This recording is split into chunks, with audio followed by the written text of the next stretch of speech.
Good day po, another cage po tayo lalabas. Boss, Quezon City, ito na po yung cage nyo na ang sukat po ay 3 feet yung lapad, 3 feet yung haba, 4 feet po yung taas. Standard po lagi, hindi namin sinasama yung paa sa sukat.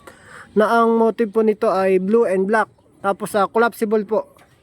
Nakukollapse po yan. Tapos yung request po ninyo na, ayan, medyo basa pa po yung colored sheet po ay yung plain sheet. Yung T-trap po nito, binago na po namin. Ayan po. Bukas po, pa po yan. Punasan po. Medyo mga ganit po siya.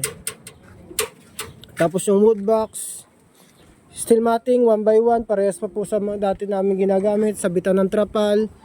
Yung bubong po niya, long span na heavy duty. Kahit tungtungan nyo po yan, pwede po. Tapos pwede rin release. Pero line feeder po talagang dyan. Release.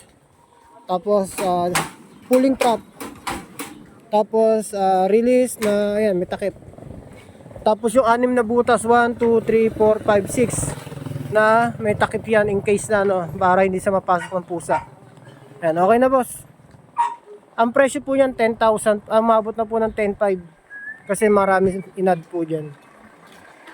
Okay na po.